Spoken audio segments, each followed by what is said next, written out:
Hey, we're here to talk about the essentials of gravel bike maintenance.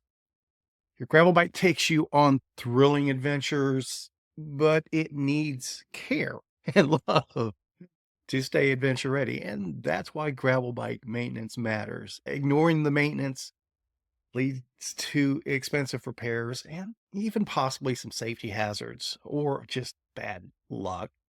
And that's the importance of regular maintenance. Mastering basic maintenance empowers you to tackle minor issues and just keep you riding and help build confidence in your day-to-day adventures. If any of that sounds like it's a good fit for where you're at in your gravel journeys, stay tuned. We'll talk about it some more. If not, hey, just roll on. Go do what works for you. At the core of gravel bike maintenance is the bicycle chain. The chain is your bike's workhorse. No ifs, ands, or buts about it.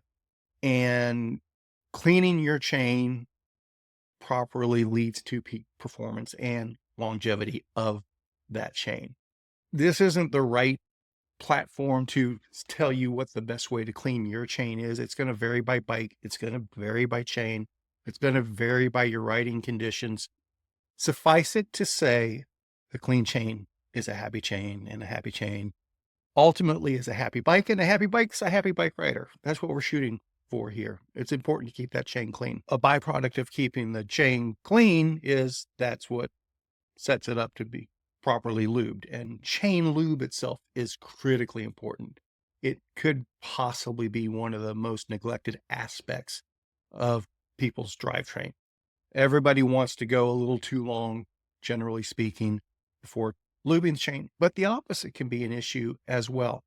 If you lube your chain too much or too often, too much quantity of lube, depending on what you're using, that can have an effect as well.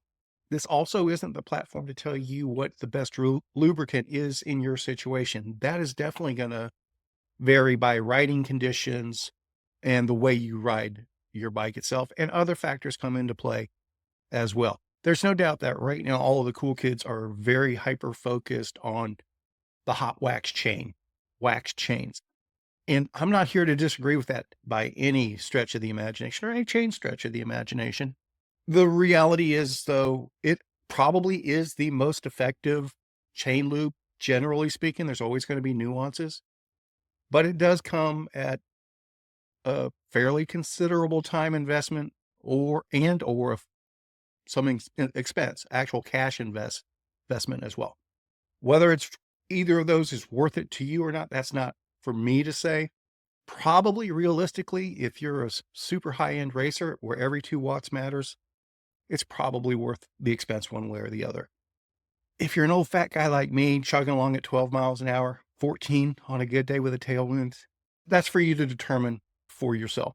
The main thing is to make sure your chain is lubed regularly and properly, and then cleaned as well. A properly clean chain contributes to that lubrication. And both of those ultimately, the kind of the elephant in this room talking about chain is chain wear. That's really what the issue is.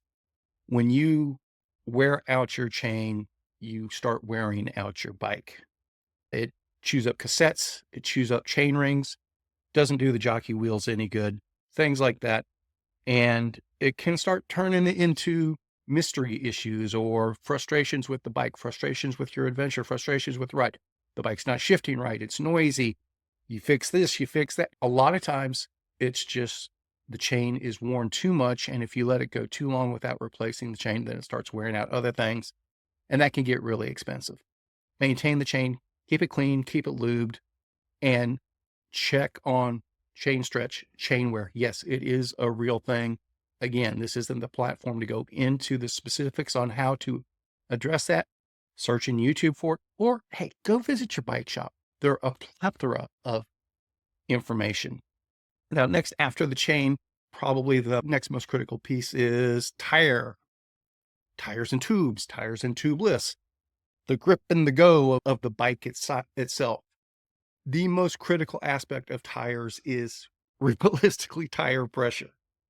Some people are overly aware of tire pressure down to the quarter of a pound in front versus rear, whatever else. Hey, if that's If you're that anal about it, that's perfectly fine. Generally speaking, though, you just want to stay on top of tire pressure. Don't go for weeks at a time without airing up the tires or seeing where your pressure's at itself. If you're on tubes, if you're not tubeless, if your tire pressure gets too you're gonna be more prone to flats is the ultimate issue there. But if you have too much pressure, particularly on gravel, it can lead to an uncomfortable ride. So finding that sweet spot and maintaining it. General rule of thumb, again, too low of a pressure, you're likely to get more flat tires on tubes because of what are called pinch flats. Tubeless, that's one of the advantages there. You can roll lower pressures without flatting, and that can give you some more security and comfort, particularly in the gravel situations. Overly pressurized tires, even though they might be less susceptible to puncture or flats, can get really uncomfortable really quickly. If you're 5 or 10 pounds too much air from a comfort perspective, but if your tire specs say max PSI 80 PSI and you're rolling chunky gravel at 80 PSI, you're probably going to be going to the dentist to have some fillings replaced. So just keep that in mind. Alongside of that, on the tire side of things, tire wear itself is super important. Lots of people will ride tires way too long past when they're worn out, and that can be a byproduct also of actually low pressure. Low pressure can chew up tires more quickly than higher pressure, particularly if it's a little bit more aggressive tread with lugs on the side. So maintaining the right pressures is going to lead to longer tire life as well. And tires are getting pretty darn expensive these days. It's not uncommon to be spending $100 or even more on a bicycle tire. So if you find a tire you like, keep it at the right pressure and it'll last a little bit longer. Now, obviously, the most important thing for tires is knowing how to fix a puncture. I know how to fix a puncture, but I'll be perfectly honest with you. I got caught up in one of these situations recently on a ride of my own. I didn't have everything I needed at the moment to take care of that particular flat. Know how to change a flat on the bike you're on. Make sure you have all of the proper accoutrement to change that flat. It's going to be different based on tire size that you're using. It's going to be different whether it's tubed or tubeless or a combination of the two. It's going to be different which sealant you're using. Again, this isn't the right video to talk about the specifics for your bike and your tires. Just make a point to know what it takes for the bike that you're wanting to ride. And lesson learned on my end, make sure all of your emergency gear is still properly working and current and things like that. What I ran into is I had a tubeless setup and I had plugs for a puncture in the tubeless setup, but it had been so long since I had a flat tire and a tubeless setup out in the wild, my plugs had just turned into goop and they were unusable. So I was stranded without a plug for a tubeless tire setup. Even though I had everything, I didn't have everything. Stay on top of that with plugs, definitely with the tubes themselves. Tubes, if they've been in your saddlebag for a long time, the friction and the vibration and the rattling around can actually wear holes in them, or they can just age out and start falling apart. Same with CO2 cartridges. If you're using CO2 as your air source, make sure that they're still intact. I've seen people that thought they had CO2s, and what had happened, they'd had a previous flat. They put the old CO2 back into their bike bag and forgot that it was a used CO2 cartridge, and they would glance through the bag. Oh yeah, I've got a couple of CO2s, and they pull it out. It's already been spent. Lesson learned there as well.